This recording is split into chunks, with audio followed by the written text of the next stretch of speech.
অশান্তির সাগরের মাঝে আছি, অশান্তির সাগরের মাঝে আছি। তা কি করে কেমনে মারছেন কেমনে আপনি এটা কি কুড়ালটা খুব কুপায় আমার আছি, কোবাই মারি লেছেন কুড়ালটা কুপায় তো ছেলে না আপনি মারলেন না, তো আপনার কি একটু মনে কাঁদে নাই? স্বীকার করতেছেন যে আপনি মেরে ফেলাইছেন? আমি মারছি আবার কি।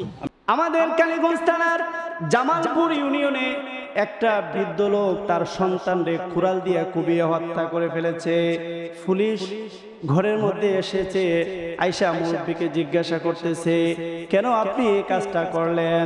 ওই মুরব্বী বলে যে আমি অনেক শান্তি পাইতেছি আমার সন্তানকে হত্যা করে, কারণ আমার এই সন্তান এত যন্ত্রণা আর এত অভিশপ্ত হয়ে গেছে, আমাদের জন্য এত কষ্টকর হয়ে গেছে, এবার তারে হত্যা করাতে আমি অনেক শান্তি পাইতেছি। আমাকে আবার থানা সরকার যেই রায় দিবে, যে শাস্তি দিবে, আমি এটা মাথা পেতে নিব, তাতেও আমি শান্তিতে আছি। ওই সন্তানের কি হইল? সন্তান নাম হলো কাউসার, 25 বছর যুবক, রকবগে যুবক। এই যুবক কোরআনের পথ থেকে সে দূরে সরে গেছে। কিছুদিন বিদেশে ছিল, বিদেশ থেকে চলে আসছে। আসার পরে 5 মাসের ভিতরে সে গাঁজার সাথে, মদের সাথে সে জড়িয়ে পড়েছে। সারাদিন রোজা রাখে না, গাঁজা খায়, মদ খায়।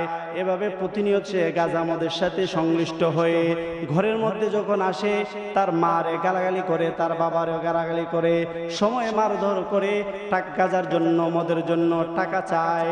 এমনকি বলে যে তোমার যে জমিগুলো আছে, ওই জমিগুলো বিক্রি করে হইলো আমার জন্য তুমি টাকা সংগ্রহ করো। বৃদ্ধ বাবা এই সন্তানের জ্বালায় অতিষ্ঠ হয়ে গেছে। 2-1 দিন আগে সন্তান সেহরির সময় মদ খেয়ে আসছে বাসায়। আসার পরে তার মারে অনেক গালাগালি করেছে, বাপের উপরেও অনেক চাপ সৃষ্টি করেছে, প্রেশার ক্রিয়েট করেছে। বাবা সারা রাত্র চিন্তা করেছে যে অতিষ্ঠ হয়ে গেছে সন্তানের জ্বালায়, কি করা যায়। ওই বৃদ্ধ বাবা সমস্ত দাড়িগুলো তার পাকা হয়ে গেছে। বৃদ্ধ বয়সে ওই সন্তানকে সহ্য করতে পারতেছে না, কারণ সন্তান কোরআন ছাড়া হয়ে গেছে, কোরআন থেকে দূরে সরে গেছে। তখন গাঁজা খেয়ে, মদ খেয়ে যখন সন্তানটা পাশের রুমে শুয়ে পড়েছে, বাবা একটা কোরআন নিয়ে ওই সন্তানের উপরে আঘাত করা শুরু করে দিছে। আঘাত করতে করতে একটা সময় সন্তান তার বাবাকে বলে, বাবা আর কোনোদিন তোমাকে যন্ত্রণা দিব না, কষ্ট দিব না, ও বাবা তুমি আর আমার উপরে আঘাত করিও না। বাবা কোরআনটা ফেলে দিয়ে সমস্ত অতীতের সমস্ত যে দুঃখ কষ্ট ভুলে গিয়ে সন্তানকে কোলে নিয়েছে। কিন্তু এত আঘাত করেছে, সন্তান মুহূর্তের মধ্যে আবার দুনিয়া থেকে বিদায় নিয়েছে। এবার বাবা বলতেছে, যদিও সন্তানের এই আর্তনাদে আমার একটু মায়া লেগেছে, কিন্তু অতীতের এত কষ্ট আর কোরআন থেকে এত দূরে সরে গেছে।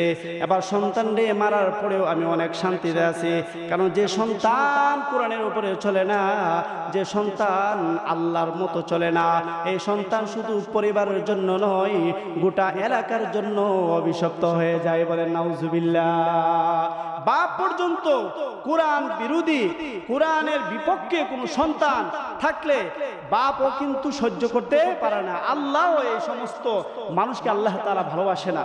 এজন্য আল্লাহ তাআলা কোরআনের মধ্যে বলে দিয়েছেন, হাল্লা তাআলা লিনসানি হিনুম মিনাদ দাহরি লাম ইয়াকুন শাইআম মাযকুরা ইন্না খলাকনাল ইনসানা মিন নুতফাতিন আমশাজ নাবতালিহি ফাজআলনাহু সামিআন বাসীরা إنا هديناه السبيل إما شاكرا وإما كفورا। আল্লাহ পাক মানব জাতিকে লক্ষ্য করে বলেন, হ্যাঁ মানব, তুমি একটু চিন্তা করো, তুমি একটা সময় উল্লেখযোগ্য কোনো বস্তু ছিলে না, তোমার কোনো অস্তিত্ব ছিল না। আমি সেই নাপাক পানি থেকে তোমাকে আমি সৃষ্টি করেছি, চোখ দিয়েছি, নাক দিয়েছি, কান দিয়েছি, সব দিয়েছি। এবার তোমার সামনে হেদায়েতের এক গ্রন্থ রয়েছে, ইম্মা শাকিরা ওয়া ইম্মা কাফুরা। তোমার বিবেচনার জন্য ব্রেনও আমি দিয়েছি। এবার তুমি বিবেচনা করো, তুমি কি আল্লাহ পাকের এ দেওয়া নিয়ামতের শুকরিয়া আদায় করবা আর নাকি নাফরমানি করবা? যদি নাফরমানি করো, খসিরাত দুনিয়া ওয়াল আখিরাত, দুনিয়াতেও শান্তি, শান্তিতে থাকতে পারবে না, আখিরাতেও শান্তি। আর যদি কোরআন মতো চলো, তাহলে দুনিয়াতেও শান্তি, আখিরাতেও শান্তি। তাহলে আল্লাহ পাক বলতেছেন, যুবক যুবক হওয়ার আগ পর্যন্ত আমি তোমাকে কত না সুন্দরভাবে লালন পালন করেছি। তুমি একটা সময় উল্লেখযোগ্য কোনো বস্তু ছিলে না। আমি তোমার মায়ের পেটে বাচ্চা হিসেবে, সন্তান হিসেবে আমি তোমাকে দান করলাম। যখন তুমি সন্তানে রূপান্তরিত হলে তখন তোমার মার ভিতরে আমি ভালোবাসার জাল বুনে দিলাম, তুমি যেন পেটের মধ্যে নষ্ট না হয়ে যাও। কত কত সতর্ক তোমার মা। অনেক দিন পরে 10 মাস 10 দিন পরে তোমাকে গর্ভপাত করা হইল। যখন তুমি জমিনে আসলে আমি আল্লাহ তাআলা তোমাকে লালন পালন করেছি। তোমার মা বাপ দ্বারা কিভাবে জানোনি? তোমার মাতা পিতার অন্তরে আমি আল্লাহ তাআলা ভালোবাসার বন্যা ঢেলে দিয়েছি, বন্যা আর ভালোবাসার জোয়ার তুলে দিয়েছি।